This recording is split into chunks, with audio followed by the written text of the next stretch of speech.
Praise the lord. ప్రభు అయిన యేసుక్రీస్తు వారి నామం పేరిట ఈ మాటలు వింటున్న ప్రతి ఒక్కరికి వందనాలు మరియు ఉదయకాలపు శుభాలు. అనుదిన వాగ్దానాల ద్వారా మనల్ని బలపరుస్తున్న దేవునికి వందనాలు.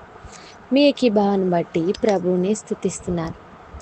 నేడు కీర్తన ద్వారా ప్రభువుని స్తుతిద్దామా.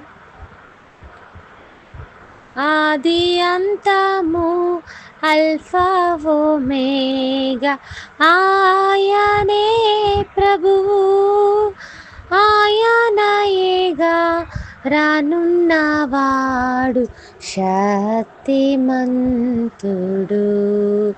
జయమాని పాడు, జయమాని పాడు, ప్రభు యేసు నాకే మహాదేవుండు, విశ్వవిధాత రక్షకుడాయనే. మహాదేవుండు, విశ్వవిధాత రక్షకుడాయనే. హల్లెలూయా. ఈ పాట గొప్ప సత్యం చెప్తుంది. రక్షకుడు, మహాదేవుడు, విశ్వానికంతటికి దాత అయిన వాడిని స్తుతించండి. ఆదియు అంతము అల్ఫా ఓమేగా ప్రభు ఒక్కడే. ఆయనే శక్తిమంతుడు, ఆయన తిరిగి రానున్న దేవుడు. ప్రభువుని స్తుతించండి అంటూ ఈ కీర్తనలో భక్తుడు దేవుని స్తుతిస్తున్నాడు. నేటి వాగ్దానం కీర్తనల గ్రంథం 49వ అధ్యాయం 15వ వచనం. దేవుడు నన్ను చేర్చుకొనును, పాతాళ బలములో నుండి ఆయన నా ప్రాణంను విమోచించును. దేవుడు నన్ను చేర్చుకొనును, హి షల్ రిసీవ్ మీ. ఎప్పుడైనా అనిపించిందా దేవుడు నన్ను చేర్చుకుంటాడా, నన్ను పట్టించుకుంటాడా అని? దేవుడు ఈరోజు మీతోనే మాట్లాడుతున్నాడు. మనుషులు నిన్ను దూరం పెట్టేశారేమో, నీ తండ్రి నిన్ను దూరం పెట్టాడేమో, నిన్ను ప్రేమించిన వారు దూరం పెట్టారేమో, ఎవరు చేర్చుకోవడం లేదేమో, నీ భర్త నిన్ను అంగీకరించడం లేదేమో, నీ భార్య నిన్ను దూరం పెట్టేసిందేమో. ఈ రోజుల్లో చాలా మందిలో సమానంగా ఉన్న సమస్య ఏదైనా ఉందంటే నేను అందరికీ దూరం అనే మాటే.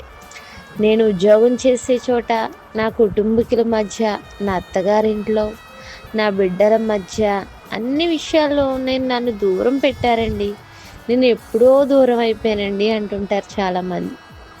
నన్ను చేర్చుకునేవారు ఎవ్వరూ లేరు అనే స్థితిలో కనుక ఈరోజు ఎవరైనా ఉంటే దేవుడు నిన్ను చేర్చుకునేవాడు అని తన వాగ్దానం ద్వారా మాట్లాడుతున్నాడు. దేవుని మాటలు ఆదరించేవి అంటే ఇదేనేమో. ఆదరణకర్త అని ఆయనకు పేరు గలదు. లోకమంతా ఆయన మాటల ద్వారా ఆదరించబడుతుంది. లోకంలో అనేకులు నిన్ను దూరం పెట్టినప్పటికీ, నిన్ను విడిచిపెట్టేసినప్పటికీ, పక్కకు పెట్టేసినప్పటికీ దేవుడు మాత్రం నిన్ను చేర్చుకోవడానికి ఈరోజు ఇష్టపడుతున్నాడు. తప్పిపోయిన కుమారుడు తనకున్నదంతా కోల్పోయాడు, దుర్వ్యాపారం చేసి తనదంతా ఖర్చు చేసేసాడు. పనివాడుగా చేర్చుకుంటే చాలు అని తండ్రి ఇంటికి వచ్చాడు. కానీ తండ్రి మాత్రం పనివాడిగా కాదు, కుమారుడిగా చేర్చుకున్నాడు. ఇదే దేవుని ప్రేమ.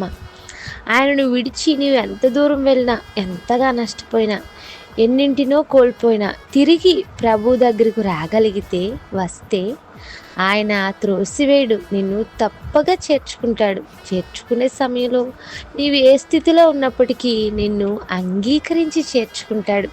చేర్చుకోవడం అంటే అంగీకరించడమే. చాలామంది అంగీకరించాలంటే చాలా షరతులు పెడతారు. కానీ నీ దేవుడు నిన్ను నీ ఉన్న స్థితిలోనే ఇష్టపడ్డాడు, నీ ఉన్న స్థితిలోనే నిన్ను చేర్చుకున్నాడు. మనం పాపులుగా ఉండగానే మనల్ని ప్రేమించాడు. ఆయన దగ్గరికి వస్తే, ఆయనకు చోటిస్తే, ఆయన్ని అంగీకరిస్తే ఆయన నిన్ను చేర్చుకుంటాడు. నీ జీవితాన్ని ప్రభువుకు అప్పగిస్తావా? ఆయన ప్రేమకు చోటిస్తావా? ఆయన మాటలకు సమయం ఇస్తావా? ఇవ్వగలిగితే ఆయన నిన్ను చేర్చుకోవడమే కాదు, నీ ప్రాణాన్ని పాతాళం నుండి విమోచిస్తానంటున్నాడు.